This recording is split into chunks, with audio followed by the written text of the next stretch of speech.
Let's go. What a lovely day! Andy, there's a whole world out there. Jump in. Can you dig it? Yeah. You must always pay strict attention. I was just completely enamored by it the entire time. Dude, he did not have to go that hard. I know, man. Isn't it wild? The Jared Cast. So it begins. What's up? Welcome to the Jared Cast. I couldn't think of anything else to start with. My name is Jared A. I have expected the cha-cha slide, not gonna lie. No, it's unless there's a sequel, it'll never happen. No. Or if we do a movie with the cha-cha slide in it. Hello, my name is Jared A. How you doing today, Jared L? I am good. From now on, I am insanely busy after not doing shit for like 2 months because of sickness and injury. It's all taken off now, so excited to be back in the thick of it, but kind of dreading the beginning of the thick of it. How you doing? I'm good. I'm also kind of in the thick of it. But it's like a little bit of work for like multiple things. Yeah, and I don't like it. Well, I'm sorry. Hopefully I like you being get more work on one thing. Yeah, I like a lot on one thing. That's my favorite. Yeah. But yeah, speaking of a lot, we got two pretty two short but pretty dense horror movies to talk about. The first being Mad God, a feature film directed by Phil Tippett, the VFX artist behind RoboCop and Starship Troopers and Star Wars. The master has made his own thing, and it's finally come out. And then we also got The Black Phone by Scott Derrickson. He's been putting this movie off while he was a part of the Doctor Strange franchise. So, and since he left it early, we got this movie early. And his second collaboration with Ethan Hawke, this time him playing a villain. Very excited to talk about that. But yeah, I'm happy with this week in horror, man. It's a fun one.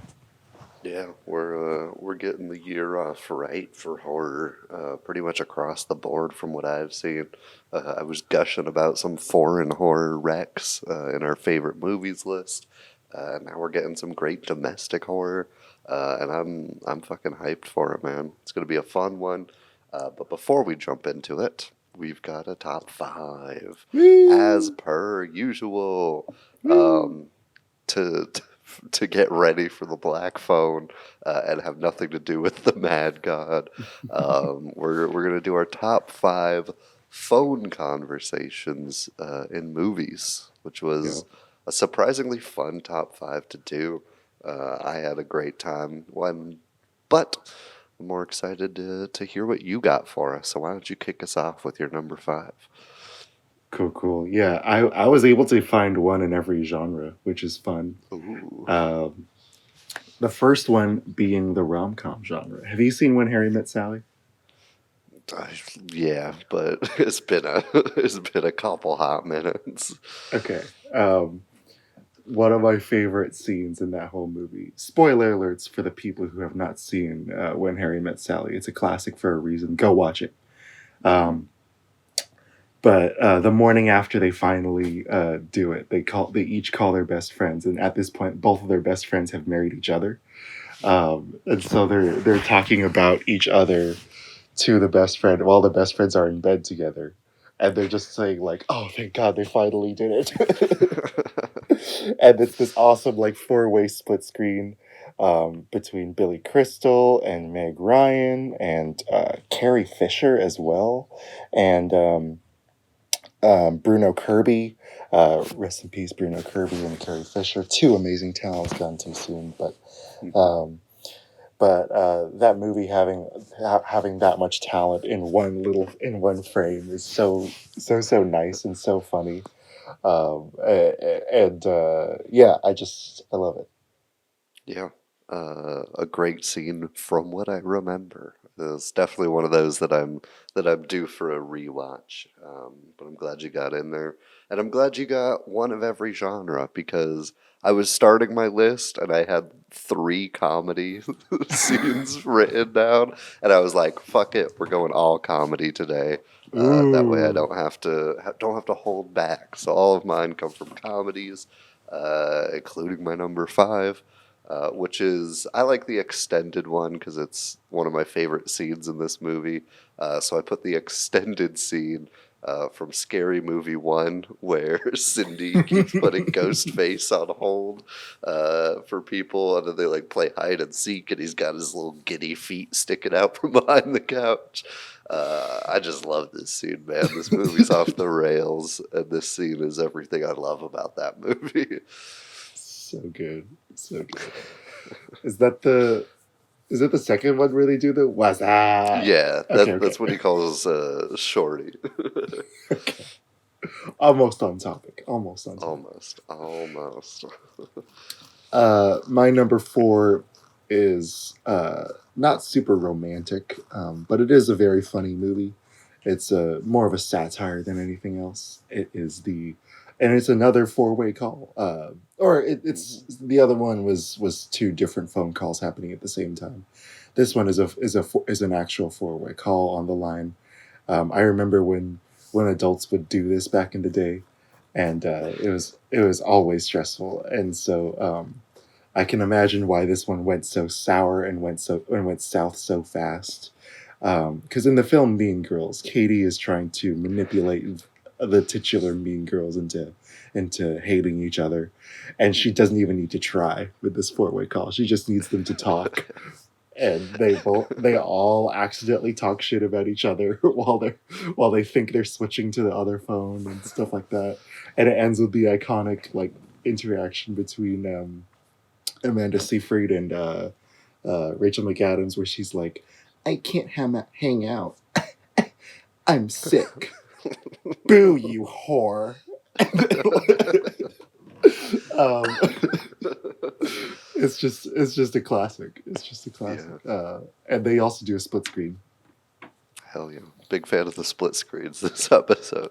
Yeah, dude. That movie is fucking incredible. When I was growing up, I was always like, that movie's for girls. And then like in like high school and beyond, I was like, this movie's fucking fantastic. I don't know what I was saying. A great pick. My number 4 is not from a comedy, but it is a comedic scene. I wouldn't be a white film loving male if I didn't talk about her. But it's not anything with Scarlett Johansson. Instead, it's the phone sex scene with Kristen Wiig, where she asks him to choke her with a dead cat. I love it. It's completely unexpected. It's out of nowhere, and it starts so genuine and awkward and flirty. And it's some of Kristen Wiig's finest. I forgot that was Kristen Wiig. That's great. Oh man. Switching gears completely into historical thrillers. This is one of Steven Spielberg's, I think, most underrated, one of his best, in my opinion, especially in the modern. It's not really modern; it's almost 20 years old. Have you seen the film Munich? No. Okay, I will not give away the outcome of this scene then, but basically the premise is after the killing of multiple Israeli athletes at the Olympics in Munich. The Israeli government hires 4 or 5 assassins to just kill a whole bunch of Palestinian leaders throughout the world, throughout Europe. The ones who are responsible for the hostage situation gone sour. Sounds like a And fun movie. it's very, very intense. It's very, very intense. And maybe the most intense scene in the movie. Or no. But a suspenseful, intense scene in the film is when they wire a bomb to a guy's phone, and they're calling the phone from from a payphone, but they need multiple people to signal the one person because of the perspective. And instead of going to answer the phone, the guy's daughter goes to answer the phone, and they all have to like, and they don't see it right away. So you as an audience member,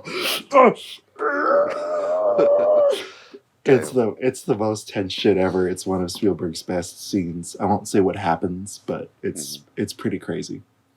Yeah. The little girl's head gets blown off, and they show it 16 times like it's taken. Anyways, my number 3. Speaking of intensity, here's an intense scene from an actor that I love to dislike because he's probably not a good person, but he's a great actor. That's Tom Cruise. Tom Cruise in Tropic Thunder specifically, when Les Grossman is threatening the flying dragons to go scorched earth on them and have them fuck their own faces. It's just great because you'd expect the terrorists not to get intimidated, but they're just silent afterwards because of how he blows up. And seeing middle-aged, balding, chunky Tom Cruise go off like that is just a good time. So, number 3 is Tropic Thunder. An amazing pick. Thank you. My number 2 is from the horror genre. Specifically the mystery horror, the social thriller, as they say. It's of course from Get Out.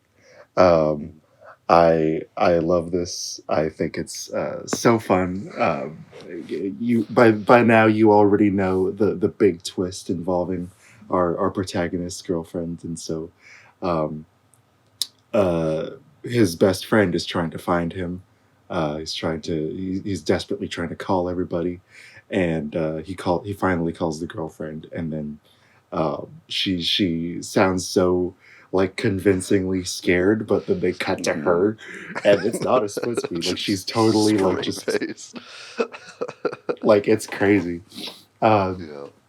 And then she turns it around on him, and she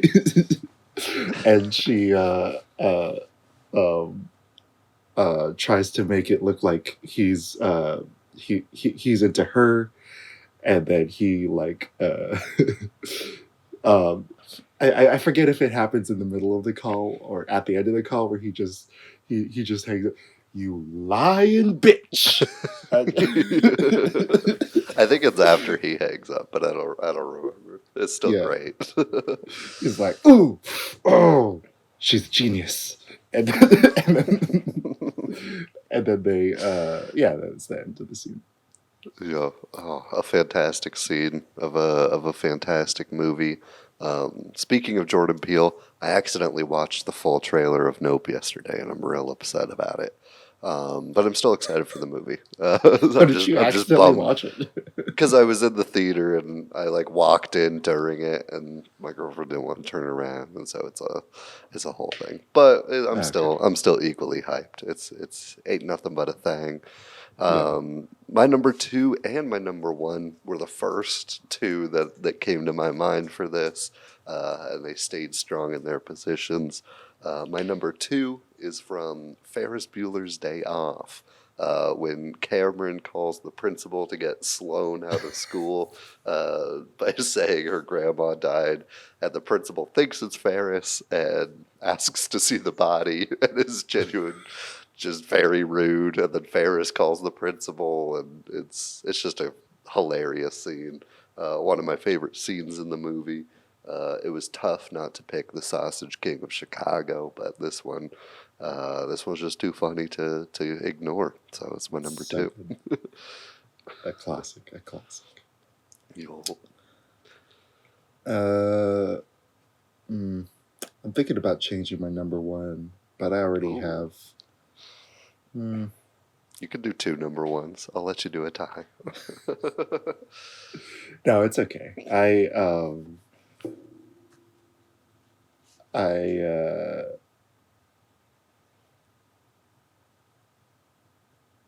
Yeah, I'll do my first number 1. I have too many comedies already. It's Scream. Shocking. Yeah. The opening scene. Do you want to play a game? Drew Barrymore. Shout out. Voice changed. I don't know if it's a voice changer, if it's someone actually doing a different voice. But it's absolutely dreadful. It's suspenseful. It's scary. It's so much fun to see the reactions of people who are watching it for the first time. That's my favorite shit is showing Scream to someone who hasn't seen it before. Yeah, it's iconic for a reason. Absolutely. I figured it would be on your list, so even before I was doing comedies, I was like, I can't do Scream because Jared's going to do Scream for sure. And deservedly so. It's probably the overall number 1. And there's only one movie I can think of that competes with it, and that's my number 1. I guess I've been in a Kubrick mood for these top 5s the past couple weeks, because this one's also from Kubrick. But it's from Dr. Strangelove when the U.S. president calls the USSR to tell them that they're accidentally nuking them. It's so long and drawn out. The pleasantries are so mundane. The cutting to wide shots is perfect when he's like, "You're fine, I'm fine. Everybody's fine." There's just like 30 people listening to the conversation. It's just so good. It's the perfect one-sided phone call, and I love it a lot. It's what made this movie an all-time classic for me, and it's my number 1 phone call. Yeah, narrowly missed my list. That's such a great number 1. That's my favorite scene in the movie too. So Yeah. Besides the riding the bomb like a bull, that's iconic too. Also classic. My alternative number 1 was the slow zoom on Chris Evans on a payphone in a movie in Scott Pilgrim. Oh yeah. I just love that line. Like the first click you hear is me hanging up. The second is me pulling the trigger. He slams it. There's a couple good phone calls. The Wallace, duh. They're all amazing. Yeah. Yeah. Top 5 phone calls in Scott Pilgrim versus the World. Yeah, there's that one. There's the reveal of envy. There's the and at the end, Wallace is like, "I was wrong. Everything does suck." Yeah, so good. One of these days we might talk about it at length. One of these days, but not today. Today we got Mad God. Yes, and Mad People. In today's installment of Jared Reed's Poorly Written Reviews of movies that we're watching because it's funny and it makes someone laugh and stuff. This one comes from The One Dip. Gave it a 1 out of 10, saying, "No exaggeration, worst film ever. Absolute pointless trash. Whoever made this must have been dropped on their head as a child. This marks the first time I've ever turned a movie off. I've seen some atrocious films, but have always seen them through until the end, if not just for laughs at their flaws. I just could not with this one. I am absolutely baffled by some of the positive reviews. Either they were involved in making this rubbish, or they're the types of people who could stand around and rub one out to a canvas that had monkey dung splattered on it and call it a genius painting. You all really need to get a life if you find anything entertaining about this. Even the highest stoner out there would shake their head at this and be too intelligent to proceed.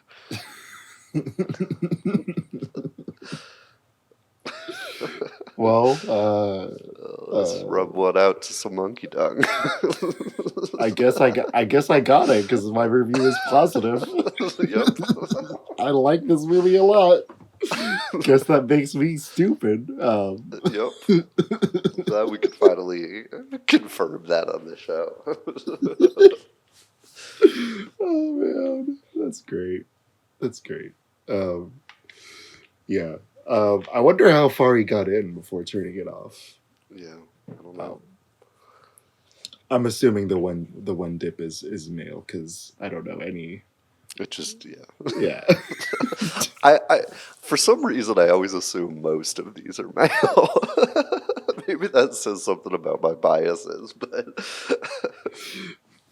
Yeah. Well, there's like specific word choices that like yeah, you know I could never see a woman or a non-binary person typing out rubbing one out to a monkey dung. it's the tastelessness across the board for me.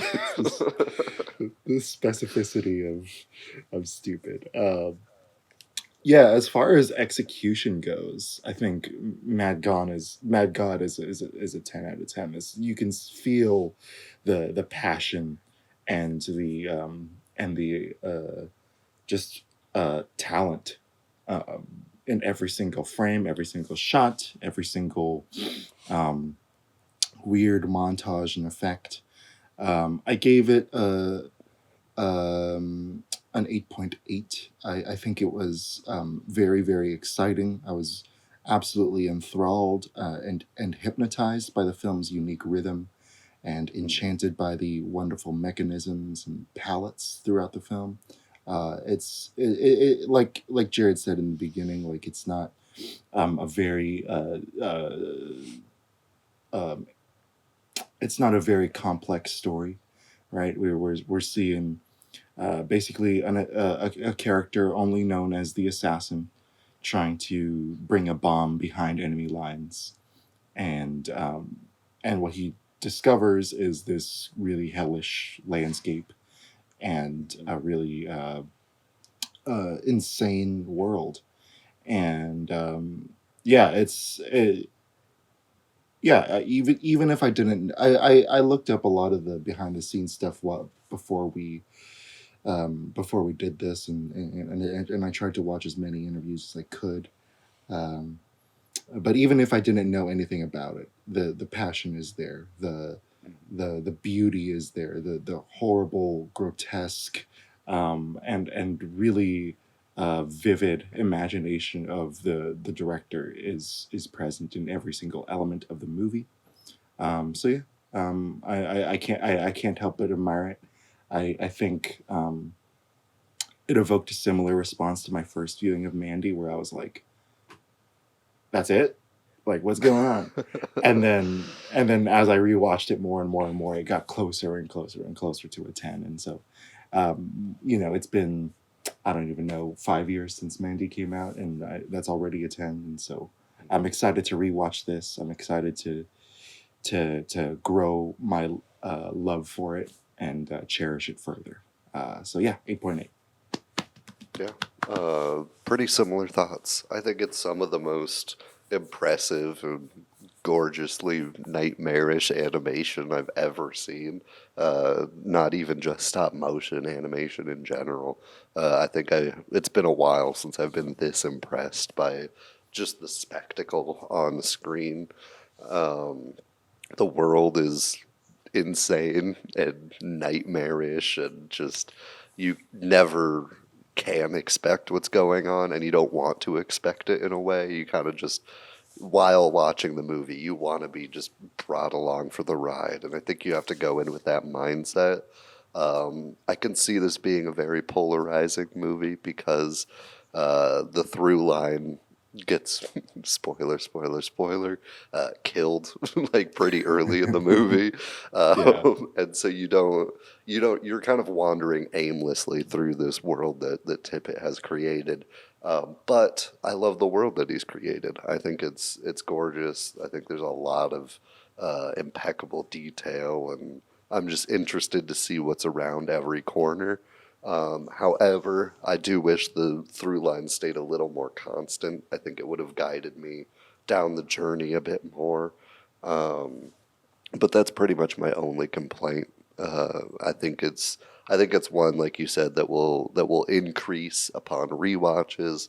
But for now, I'm giving it an 8 exactly, right on the nose, 8.0. Yeah. Yeah, I totally agree. The story is a little shallow. It's pretty shallow, but I think that's fine because because I'm drawn into the mystery of the world, and like you said, like there's a new thing every time he turns around. Um, for the folks at home who are are are gonna watch it, just let it wash over you, and Yeah. just let it take over your senses, and you're gonna have a good time. Um, but yeah, this movie, let's see, we can start with the animation. What you mentioned it being a stop motion animation that is true for pretty much like 99% of it, but there is Yeah. a blend of CG. There's also a live action character. And the the merging of all three is not exactly seamless, but I think the se- the fact that I can see the difference between the Mhm. three of them like kind of heightens the experience for me. I don't know. How'd you feel about that? Yeah, I agree. It's one of those movies where, like, if it's disjointed, it's kind of working in its favor. Yeah. And I think including that live action character, uh, who was honestly one of the more grotesque characters With the somehow. fingernails. Yeah, I think having it like kind of just disjointed and removed worked in its favor, especially with the whole like overworld trying to take down the underworld type story plot, whatever. Um, I think it worked in that's favor too, and it kind of served that as like a this guy is some weird definitely removed from the underworld, but even removed from his own world, and he's still kind of pulling the strings. Um, and yeah, I think it blended perfectly. One character that threw me off was the nurse. Like she looked CG, but like Yeah. super realistic CG in a way that like it could just be live action or Right. CG or even like the best stop motion I've ever seen. She was in some weird pocket in between that I really liked too, and it was striking whenever she was on screen as well. So I think they blended the elements perfectly for the film. I don't think it was like seamless in the way that he felt like stop motion or felt like the same style. But I think it blended in a way that he wasn't supposed to.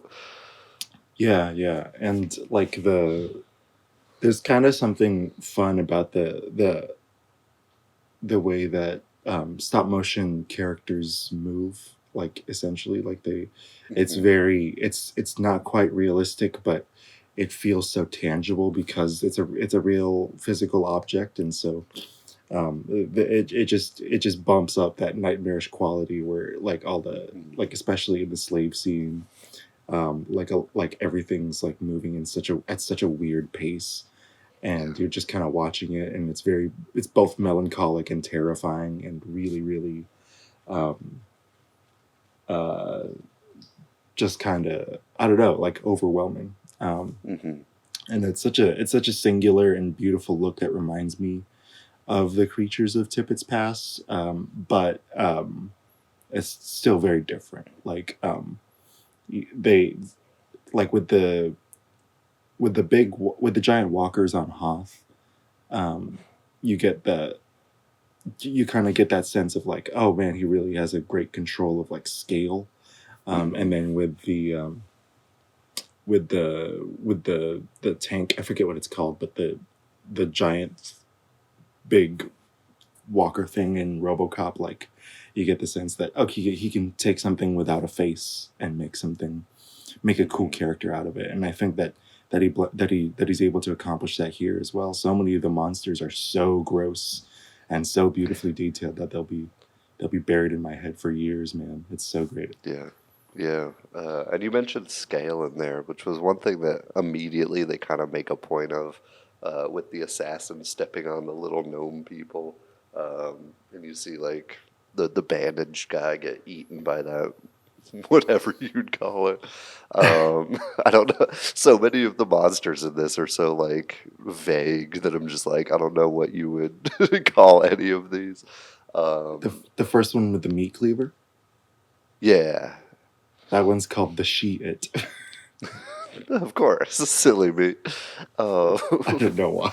Yeah, but the scale in this is like all over the place in a good way. Our live action character is like half the size of the assassin, who gets like dwarfed by some of the monsters and people he encounters, and it makes the world more interesting because at the beginning they make such a point that like here's just insane variation of scale, and I like that a lot. Yeah, definitely. Even in the very first shot where they're doing the Tower of Babel, I thought that was like is just really like beautiful and terrifying. Uh, I also like couldn't figure out how big the alchemist was. The giant person with the giant hands. Yeah. Yeah, man.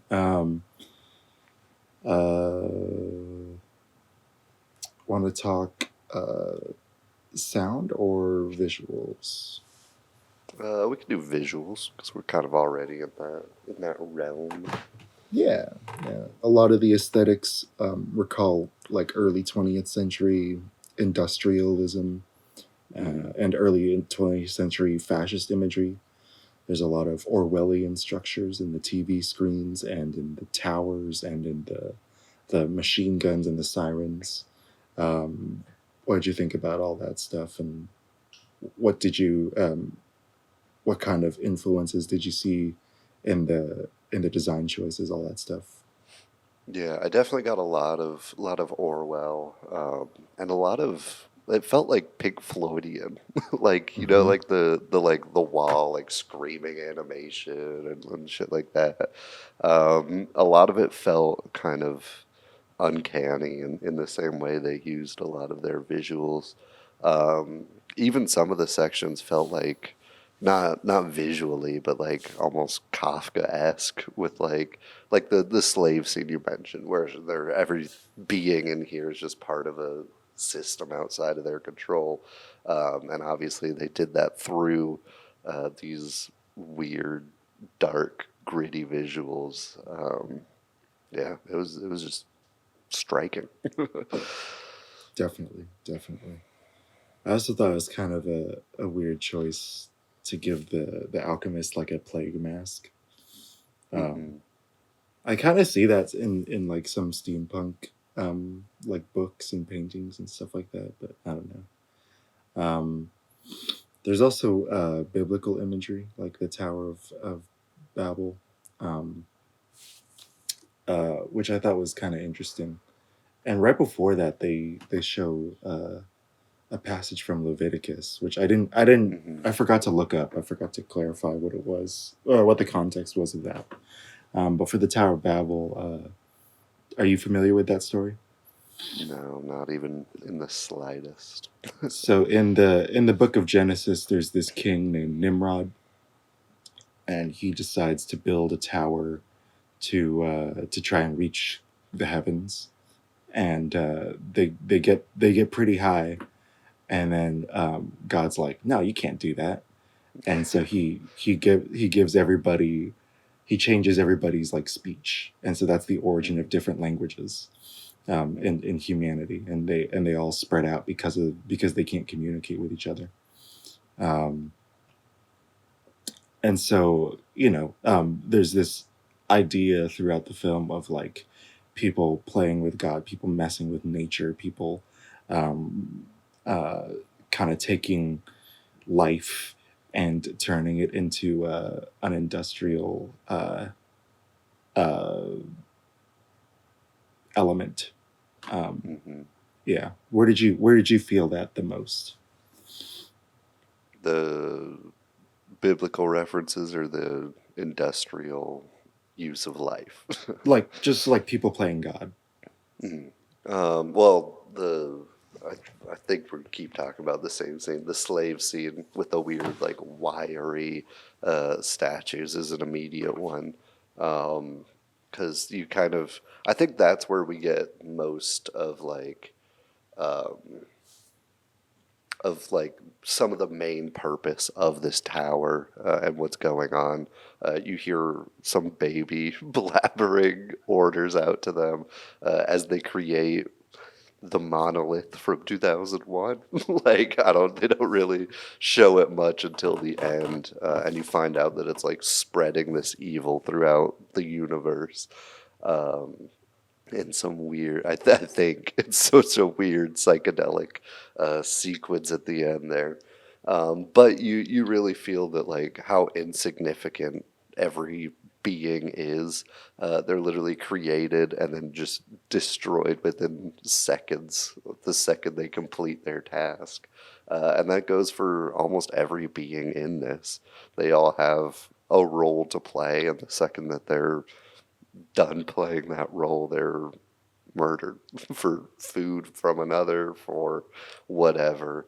And it's so disheartening. You leave this film just feeling like empty and kind of just destroyed because it's so taxing watching that theme played out in tableau after tableau after nightmarish tableau. Yeah, it's great, and there's a. I also felt it in the alchemist's laboratory, because you got like I don't remember what the creature was called, but the alchemist's little assistant on four legs. They were like kind of managing these aquariums and the thing, and each aquarium was like super colorful, like in contrast to the rest of the world. And so small, and so like this creature who's so small is already like towering over these other like tiny small worlds, and yeah, it evokes that kind of that thing that you were talking about. You mentioned psychedelic imagery. What did you think about that and its placement in the film? I think it was nice to keep it kind of toward the end. Like, you don't get, like you just mentioned with the colors, there's like, it's pretty devoid of color apart from the overworld for most of the movie. And then you get to see those galaxies and the weird monoliths flying through it and all this. And it just kind of surprises you because you are so used to just black shadows in the dark or little flashes of color when things are scurrying across. And so just the juxtaposition of having those big colorful moments saved for the final act, I think adds a weird feeling in your stomach, and it should be hope normally if that's the case, but it's not in this. It still feels empty, and so it's confusing, but it feels different and nice. Yeah, the way I kind of interpreted it was that they created another universe, and then it also went to shit. Yeah, like immediately. So good, so good. Yeah. Speaking of juxtaposition, there's a beautiful. It's done beautifully in the the sound choices in the movie. There's these constant like epic and frightening echoey creature sounds all throughout, and atmospheric sounds, and it kind of gets synthesized with with classical music in the soundtrack, and it kind of makes everything feel more eerie and more dreadful, you know. Yeah, absolutely. I think it lends itself a lot to fleshing out the scale of the world, and you get this in that first shot of them dropping down because it's super long and he goes through so many different layers of hell, basically. But then once he touches down, you can't really show that bigger picture that easily, and so they do that a lot with the sound. A lot of off-screen monsters or machinery is heard, and I like it a lot because it keeps you invested in the world. And with stop motion animation, and this film is definitely an exception to this for a lot of scenes, but you can't show too much and too much moving because you have to move every single thing by hand every single frame. And so it's an easy way to kind of build that scale of the world without having to touch every single extra in the background, even though for a lot of the wide shots the smallest little figures are constantly moving, be it stop motion, CG, whatever. They did a good job blending sound and visuals to get that scale. Yeah, definitely. There's a lot of great atmosphere in the stormy scene when there's a whole bunch of where it's like mountains of dead bodies of whatever the slave creatures are called, and I guess drones is what they were on the Wikipedia. Drones, but yeah, that scene itself took like 60 people, I think, and then like months just to do that one shot of that scene, which is insane. Yeah, dude, animators are fucking built different, man. They're psychotic. Yeah, I don't know how they did it, or how they had the patience for it. I definitely I heard him talking where it's like he was saying that he had a lot of help over the years.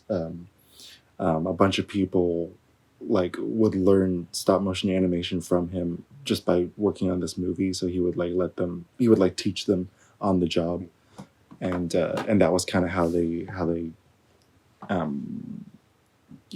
cut their teeth. Yeah. Yeah, like I agree with what you said about that the sound helps the scale. I legitimately can't tell which scenes and which shots are miniature or life size. I know that some are definitely life size because I've seen him hold the alchemist's claw, and it's as big. It's bigger than a regular person's arm. It's huge, and the body when the assassin is being operated on in the surgery room, like it's bigger than. Like it's as big as a room. Like it's really huge, which makes sense. But it's really good. Any more any other elements of the film that you wanted to take notes on and talk about? There was a little confusion for me, and maybe you could clear this up. Maybe it's something with the movie. Is there two assassins? Yes. I couldn't tell because that's what I thought, because it feels like the first one just gets murdered outright, but there's also like you could make a case that the monster dragged him to the surgeon, because then the surgeon watches that second assassin's memories, and so it's like a weird gray area that I was kind of confused about. And so I wanted to make sure that I had that right, that there was two separate assassins. Yeah. When we see the field of the mountain of briefcases, we can assume that, like, I think the one that we start off watching is is was supposed to be the final one, and then when they didn't feel an explosion, I think that's when they sent the second one. Gotcha. Yeah. Yeah. Anything else? No? Favorite scenes? Yeah. I had a few. I think the scene in the field of briefcases, discarded briefcases, was one of my favorites. The jump scare in it like actually got me. Like I didn't think it Yeah. would. Same. That creature was insane looking. Like it was like kind of a scorpion, kind of a centipede. Watching the enslaved drones was, it's sequence, but it's so crazy. Like first it starts out, giant statues being electrocuted, and then the diarrhea gets turned into the people, and then the people work on this thing, but they're also getting killed constantly with all the moving parts moving around. The surgery was very, very gory. I did not expect it to get that crazy. The second assassin going up against the tanks, I thought was really, really cool. I have no idea how they did that. And then meeting the alchemist, when the nurse meets the alchemist for the first time, was really, really just enchanting. It was so good. Yeah. Yeah, pretty much had the same ones. I also really loved that intro shot, because it just kind of it sets up the world in a super nice way. Just watching him be lowered and lowered and lowered, it definitely grabs you pretty immediately, and you know if you're gonna like the film or not based off sitting through that sequence. And yeah, I had the surgery. The shot of the like reflection in the glasses too was extra beautiful. I Yeah. loved that. Meeting the alchemist, the flowiness of the alchemist design was fucking gorgeous, and the way they just like pause there, and I think it's silent for that. I think they even cut out the score if I'm remembering it right, and it just sits in that intensity for a bit, and then that's gorgeous. The design of the baby's terrifying in that scene too, and I also liked the overworld stuff. I think it was a nice addition. It was good to step back and kind of see more of where the alchemist is from, even if it's just some people making a map and having it handed to them. I still appreciated that kind of step back moment, and how it stayed grotesque. The little witches or whatever the fuck is under the table making the leather map is gross and still creepy, even if we're supposed to be rooting for this side of whatever war is happening right now. Maybe, I don't know. Yeah, that is. I agree with Jared. And that is Mad God. It's kind of hard to talk about it without just watching it. Yeah, because it's all silent. There's barely any story. It's kind of just us saying, "Yeah, this monster was pretty cool." There is dialogue, but none of it's in English. Yeah. Most of it is just gibberish, and go watch it on Shudder. It's a streaming service that promotes a lot of independent horror films such as this, and you can also stream Shudder through AMC Plus, which is quickly becoming one of my favorite streaming services. Yeah, good stuff. Highly recommend, even if you're listening to this. It's not like we really spoiled anything, because it's one of those experience movies. Definitely. Another movie that was an experience was The Black Phone. Ring, ring, who's there? It's some dude ranting about the movie in this installment of Jared Reed's poorly written reviews of movies we're watching because it's funny and it makes him laugh and stuff. The Black Phone, not as easy to find a bad review as Mad God, which was kind of expected. I thought people were going to be ranting about Mad God because it seems like that type of movie. So this one might not be up to those standards. I had to dig into Rotten Tomatoes to find Liav B, giving it a 2 out of 5, and said this. Bad movie. All the events were disappointing. Everything was expected. Everything you wish would happen did happen. Overall, I don't recommend you watch the movie. Come to Yes Planet on Rishon LeZion and ask for Liev. I give you warm popcorn and fresh cola. So, if anybody's listening in the greater Israel area, go hit up our pal Liev. Well, he'll hook it up with some popcorn and fresh cola. Also, free Palestine. Yeah. Anyway, that's this episode. I'm just kidding. I don't give a shit. Speaking of movie experiences, this one was almost terrible for me. I texted you a little bit about it. I get into the theater and all the trailers are like literally not hearable at all. Like it's damn near silence. Everybody's like chewing popcorn and talking, and it was just chaos. And then somebody who was in the theater before came back in, and they're like, just so you guys know, theater sound is not going to be fixed, and they're not going to tell you that it's broken. They will refund your ticket. We got a refund, but I just wanted to let you know because they won't. And so I just left because I knew there was a screening at 10. I was like, I'm just gonna leave. Got my rain check tickets, but they added a screening like an hour later, and so like a third of that crowd was able to get into a smaller theater screening for it. But the creepiest part was in the dead silence. There was like vibrating near me, and people were like shushing it, and I was like, oh, what's going on here?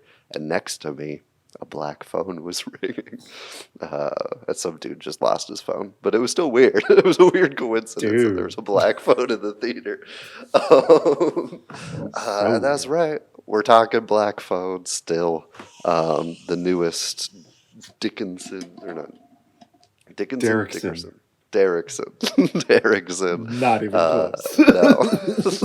The newest Emily Dickinson movie, starring Ethan Hawke and Mason Thames as the leads, with a great supporting cast of Madeline McGraw, Jeremy Davies, and 1,000 other people.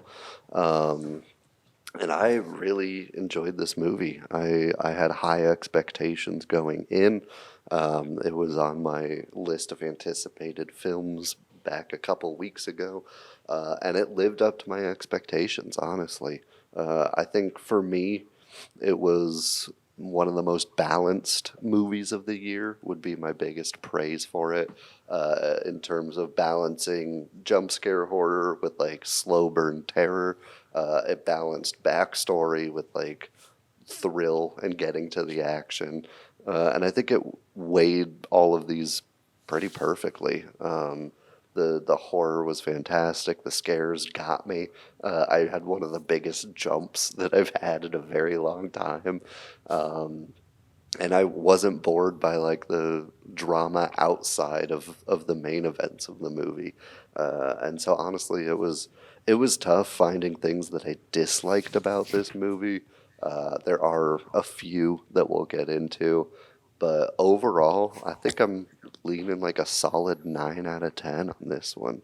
I think it was a fantastic addition. I actually liked it more than I liked Sinister, which is one of the big comparisons, for obvious reasons, that this movie is getting.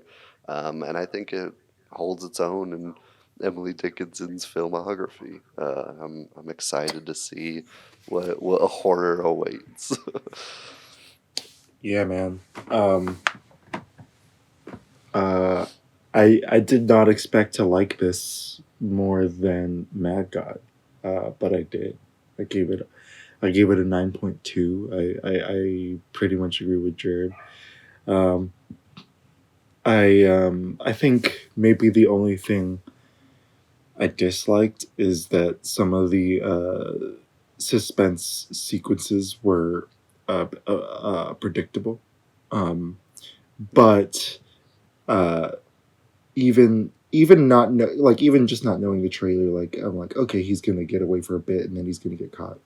Like stuff like that, or like, oh, they're spending a lot of time on this character, they're gonna die. Yeah. Stuff like that. But that's none of that's like so bad that I would like that I would knock it against the movie. Like Mhm. it's even in that scene where he almost gets away, it's so nail biting. It's so like inside of your cheek chewing. It's so sweaty, and like I was watching like this in the theater. I was like, and, like I'm like, he has to try all those combinations. Come on, man. Come on. Just put some spaces when you're etching it on the wall. Like, help yourself out, man. Yeah. Normally I love James Ransone. He's good in the Sinister franchise, and he's great in It Chapter 2. But here I feel like I didn't have enough to like. I understand that you can't really show that much of him, but like he just felt like a caricature of a cokehead rather than a cokehead, and so I wish he had like maybe even just one more scene. I don't know. Like a scene of at least him working it out.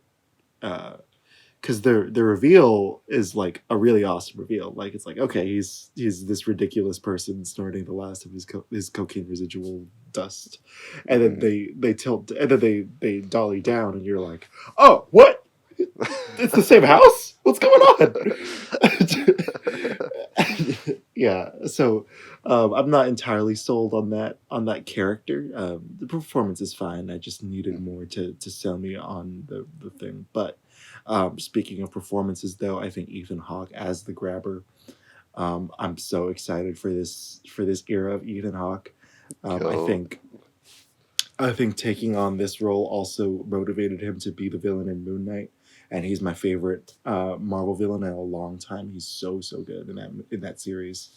Madeline McGraw as Gwen is just so on point all the time, and Mason Thames as Finney is just I don't know how this kid did it, man. He's like what, half my age. I don't know how old he is, but he like looks and sounds like an actor, like a real actor. Yeah. I can't say enough good things about the performances in the film, but yeah, it's the I think those three characters were perfect in comparison to the rest of the thing. So I didn't knock the other performances that I wasn't super sold on. I didn't knock them down too hard for it. So yeah. 1.2. Yeah, I agree, and I agree that one of the weaker points was the brother. I just wish he like, I don't know, did a little more than just stare at a map and snort coke. That was a weak point for me, and one that I kind of go back and forth on was the grabber's motivations. There wasn't really anything hinting at why he does this besides maybe pedophilia, maybe some weird need to, like, I don't know, because they kind of imply that the first victim was his child, but it's like, I don't know. It was a lot of gray area in terms of his motivations, and so I also just wanted more Ethan Hawke. So maybe that's my brain manifesting that. But I think I wanted a little more oomph to him. But the performance was absolutely incredible, especially from the, I guess, three leads of if you're including Gwen. Yeah, great fucking movie, man. I was I was jazzed. You mentioned the predictability of the suspense scenes. I think it kind of worked for the movie because I knew what was going to happen, but I think they were still cut in a way that it still was jumpy, and they still had enough surprises in it. I mentioned a jump scare in it in my quick review at the top, which was the first kid the that they actually show in the room with him, with the big cut across his face. That jump, it fucking got me real hard, and I think it was in the trailer. Yeah. But so they had enough surprises that I could look past the predictability. Was there anything that surprised you? That got me for sure. I was like, um, uh, but yeah, I mean, um, like the premise itself, I didn't even know. I managed to just like plug my ears, and I would even do like that thing where you like make your ears feel like they're going like popping when you do that, so that I don't hear anything. That's what I did for the Nope trailer when this was playing. Um, but no, for this I didn't know how the black phone, or what even it was, what the connection between Hawk, like whether Hawk was a supernatural guy or not. I had no idea. So this was really so seeing that he was just a child killer, just a really terrifying serial killer, was like, I think, really satisfying to me. Like, and this might be a hot take, but if you're killing kids, I don't really care why. Yeah, You know, fair. like I understand like the like his performance is so good that you want to know more about him, but I like that about it. Like, I hate that I know too much about Michael Myers now. You know, Yeah, like yeah, you know, it was enough in Halloween 2, and now it's like whatever, man. But with the grabber, I think you know, he uh, the thing that surprised me actually was the different masks. I had no idea that was going to happen. I had seen, of course, the poster, and I knew that Tom Savini, the legendary Tom Savini, VFX artist behind Day of the Dead. Um, I think he was. It's an absolutely amazing design. Um, and and I love the functionality of it. I love that it's different expressions. That definitely surprised me. Um, yeah, the reveal of the that the brother was that the cokehead was living right above the basement was crazy. Um, the reveal of Madeline's dreams actually being a real thing was crazy too, because I knew there was some supernatural element to the film. I didn't know that it would that the kids would be psychics. That was crazy, or mediums. I don't know. yeah. Yeah. Yeah, the dreams was one thing that got spoiled for me. I don't remember how or where, but I remember somebody like offhandedly mentioning that the dreams were tying into the plot, and I was like, what the fuck? But I think that's something that could get so tacky so quick, and it's such a fine line you have to walk to have like, ooh, the child dreams of what's happening in the basement, or the dead children's stories. But I think they really pulled it off. I think Gwen's performance was incredible. Even like her conflicting relationship with God and Jesus was a great addition to that scene. And I think they just tied it together in a fantastic way. What did you think of her character overall? Because I think a lot of the strength in the movie comes from the relationship between that brother and sister. Because you really root for both of them. But what'd you think of Gwen's journey? Gwen was great. The biggest laugh the audience got was, what the fuck, Jesus? Yeah. And then she's like immediately apologizing because it's Jesus. Um, yeah, I love that. I I think her journey of just like embracing this part of her that's supposed to be forbidden, and kind of like, even though she has to turn to it as a last resort, she still faces the adversity head on. She's out there on her bike alone, even knowing that the grabber is out there. Yeah, which is an insane move. She's motherfucker's riding her bike at night, trying to find the grabber's house. You kidding me?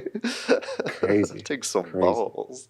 Yeah, I thought she was gonna get grabbed because she was wearing the Georgie jacket, and I was Yeah. like, oh shit. It's like, don't go near them sewers.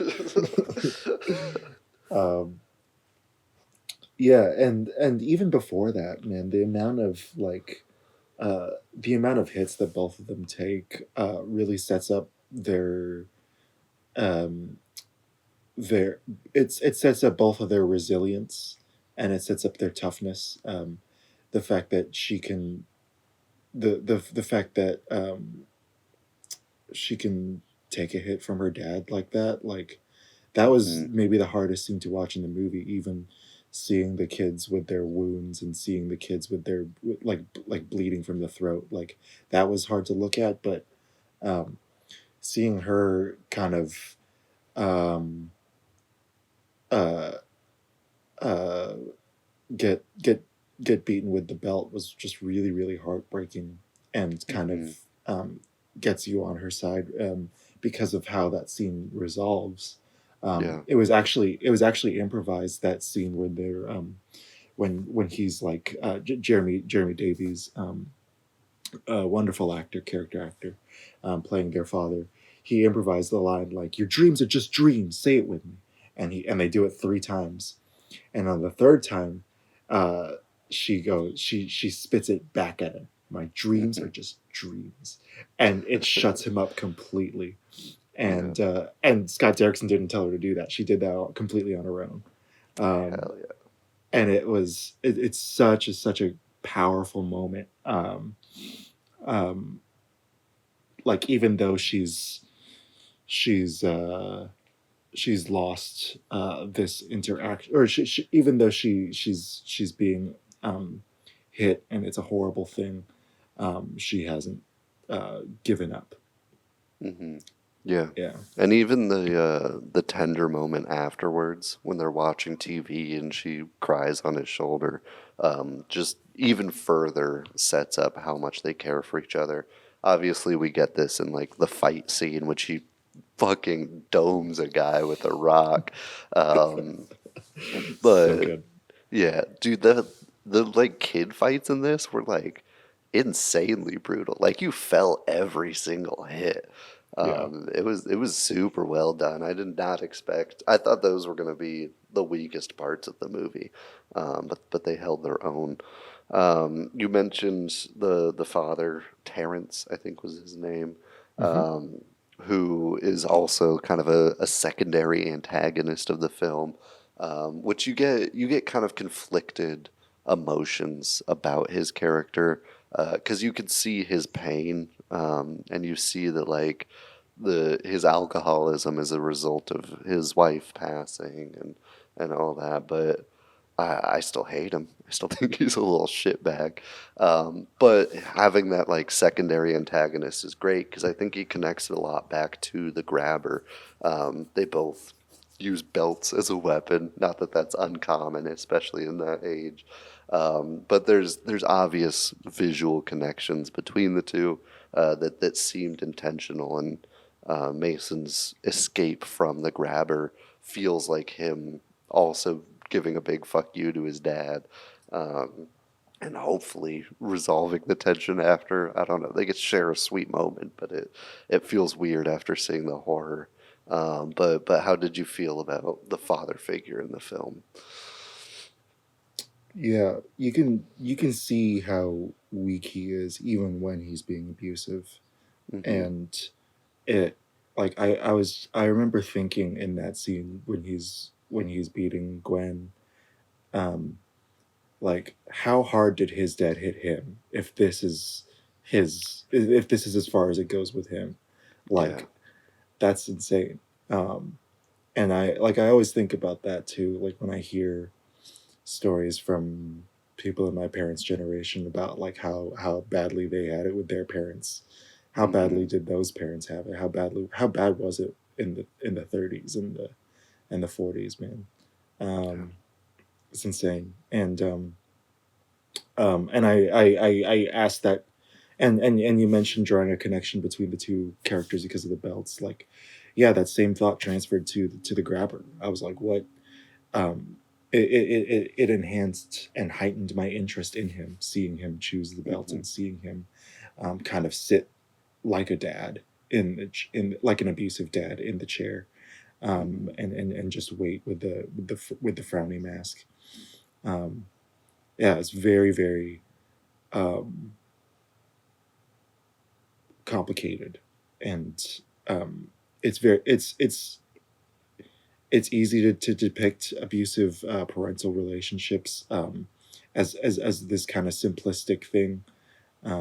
But I think adding that extra complexity where it's like you see the abuser's weakness at the same Hmm. time that you see that them dish out the abuse is really Yeah.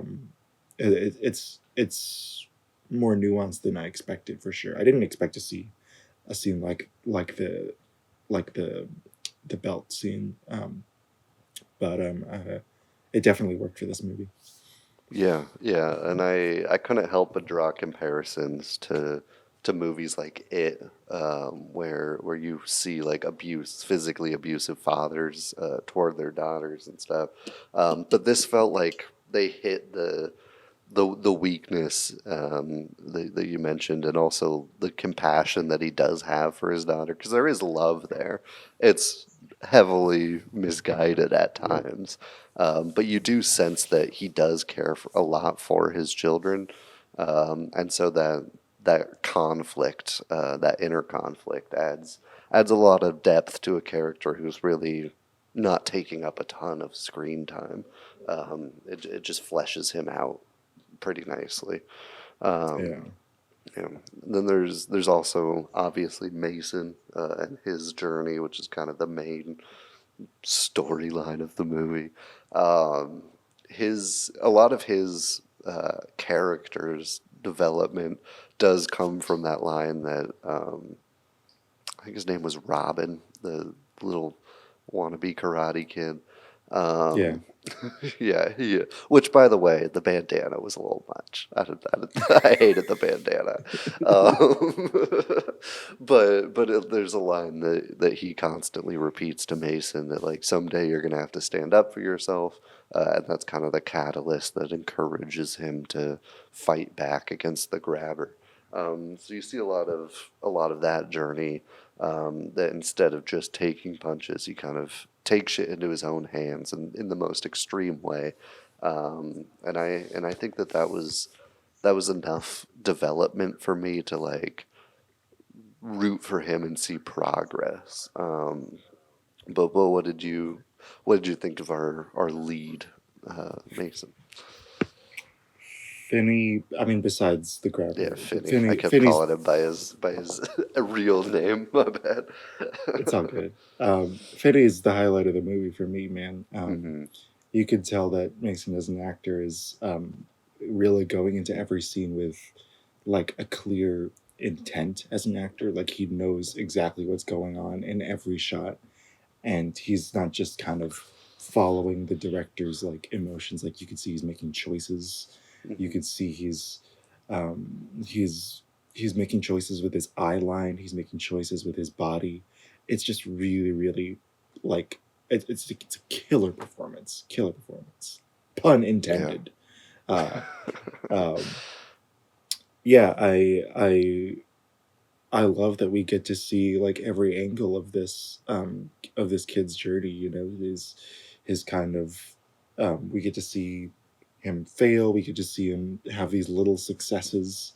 We get to see him use his ingenuity and his smarts to stay alive.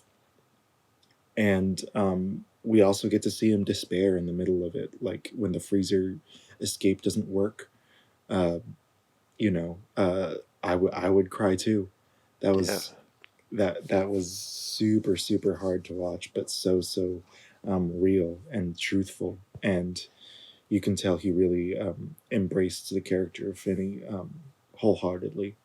Um, I think having a lot of heavy backstory for Finney and not a lot for the grabber, I think helped the movie as well, because we find ourselves discovering details as Finney is, and so I think that helps, that heightens the sense of mystery, and that helps the suspense. Um, and yeah, the a lot of those mysteries and clues are left around the room, and so I constantly found myself like looking around the room when he was looking around the room. Yeah, it was really really good journey, really really great protagonist in a horror film, because of how vulnerable he was and how relatable he was. Yeah, yeah, and a lot of that also comes from how much time they take in the beginning to set up him, his relationship with the other victims, and his relationship with his sister. Like they actually bother to flesh him out before he gets taken, and I think that helps us root for him even harder than we would normally. But the most satisfying part of the movie has to be the resolution. I think it just comes together in a nice way that I should have expected. I feel like, but I didn't. I didn't expect every single like helpful hint that the kids gave him to play in effect. Obviously, I figured he was going to use the cable he tied up, how Home Alone style, and all that. But there were still surprises with like the grate in the hole, the stake to get the dog away. It was just super satisfying to see every single thing that he worked for, and all the progress he made had a payoff. Every single thing had a conclusion, and then the big fuck you phone call at the end using clips that we had heard previously was just real satisfying, and it made me want to fucking fist pump in the movie theater. But how did you feel about how it all came together? I had a big fat smile on my face, man. So good. Uh, I wonder. It also made me wonder about the mask, like, and think about like how, like, that could make like maybe it's connected to shame. Like that's the reason he keeps his face hidden. It's also the reason he keeps his deeds hidden underneath the house, underneath the picture of a perfect house. Um, but yeah, I think you're right on the money. I think there's a common thing in ghost stories of the ghosts kind of latching onto a single phrase and repeating that phrase over and over again, and the way that all their phrases kind of came together in one last call was just so brilliant and so fun. I had a big fat smile on my face. I I didn't know how the grate would factor in. I thought he would just use that to hit him in the head with it. I didn't think that he Yeah. would that he would be that he would have the imagination to use it as a trap inside the hole. I thought that was great. hmm Yeah. Um, That part gave me fucking PTSD because that's exactly how my ankle bent when I like sprained it and tore my ligament. It was ouch. like beat for beat exactly what it looked like, and I was like, "Oh God!" Oh man, that's awesome. Yeah, the because the frustration that you feel when nothing works in the hmm first two acts is so palatable and so tangible, and so seeing like the cable and the and even the meat, the steak was used to get the guard dog away. Like It's so it's good. brilliant. Brilliant. Yeah. Um, Yeah, you really get the tightness of the script.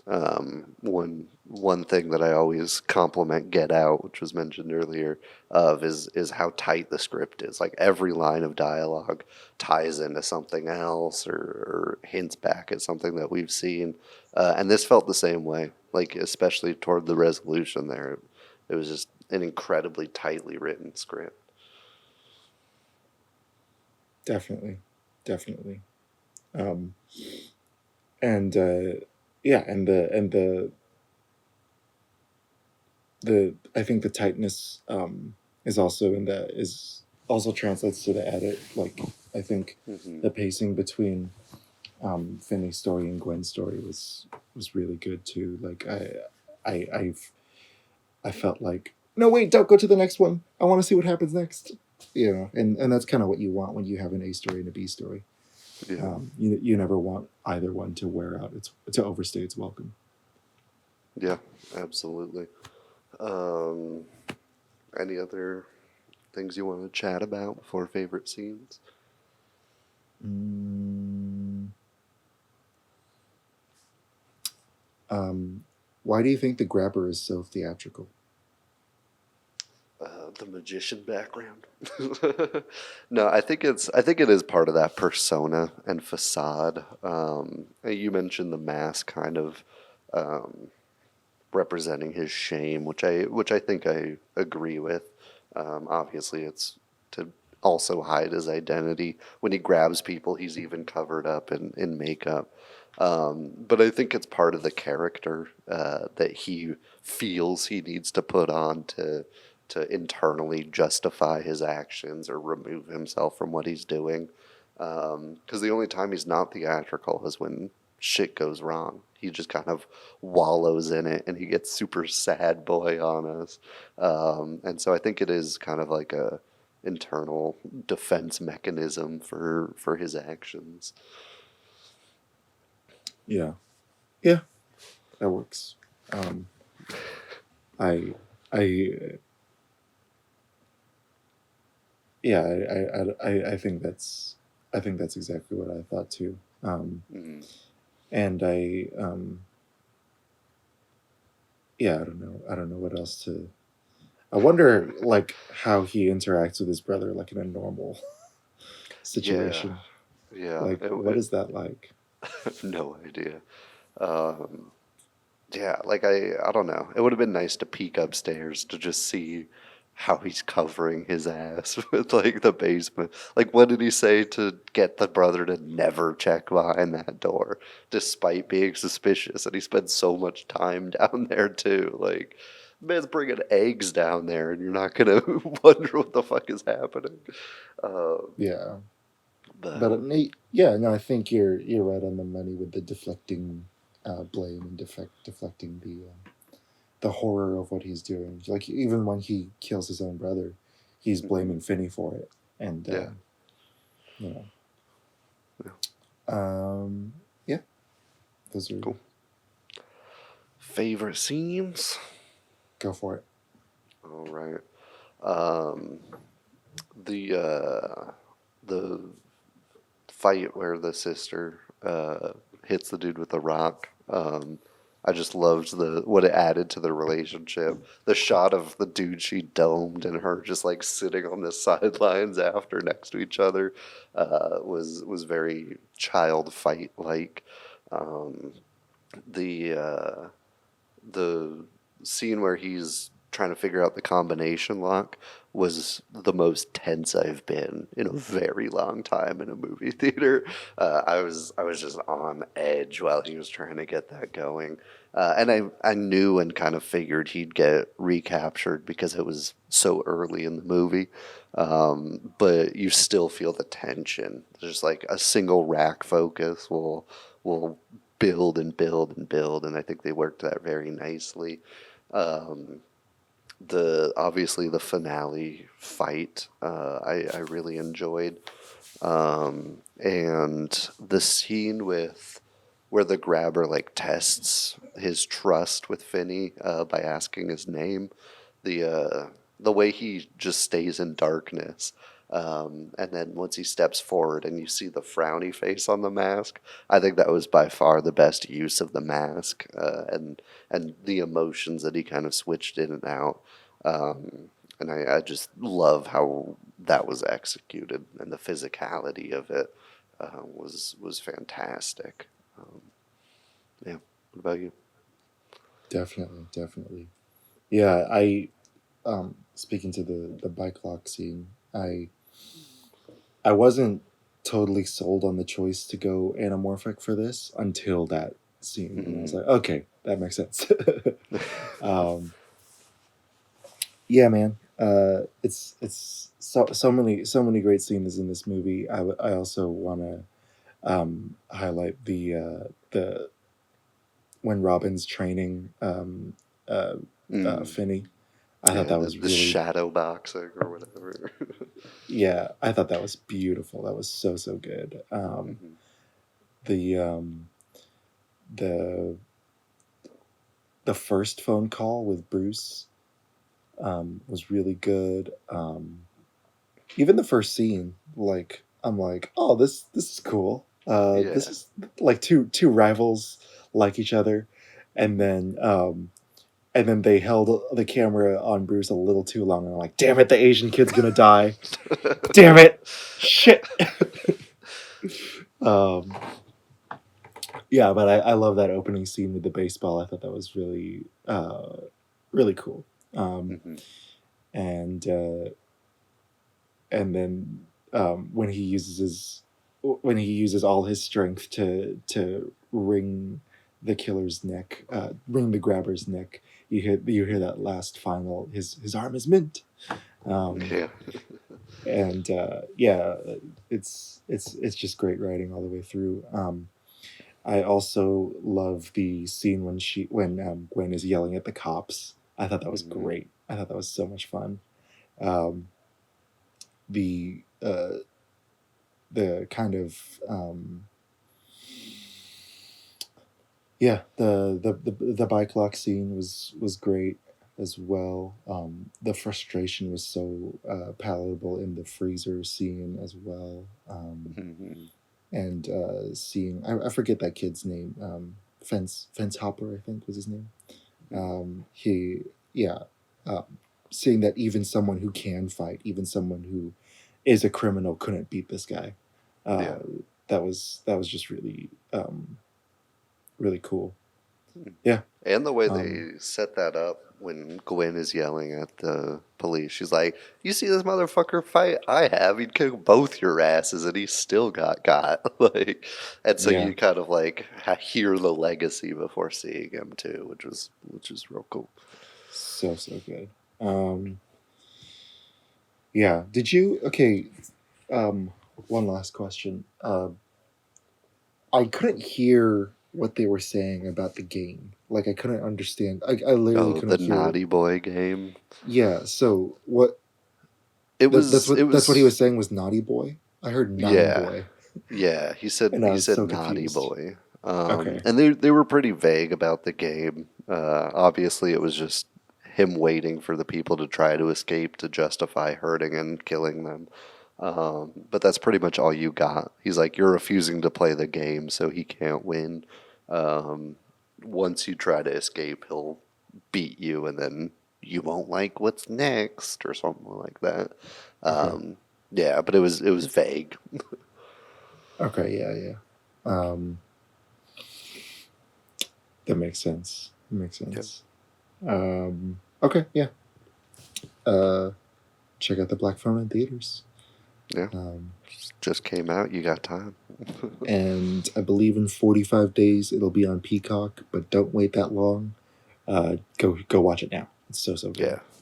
Definitely a theater movie. And for being the first horror movie released after school ends, my crowd was actually great to watch with. Like, nobody was really like talking. Some people in the very front were like on Snapchat, like taking videos of it, but I was still locked into the screen. But I expected the crowd in this to be fucking terrible, just because school got out and it's the first horror movie. So if that bodes well for audiences, I guess. Yeah, definitely. Alrighty. Shout out Scott Derrickson. Shout out Ethan Hawke. Shout out Phil Tippett. See you. We love we love you. Goodbye.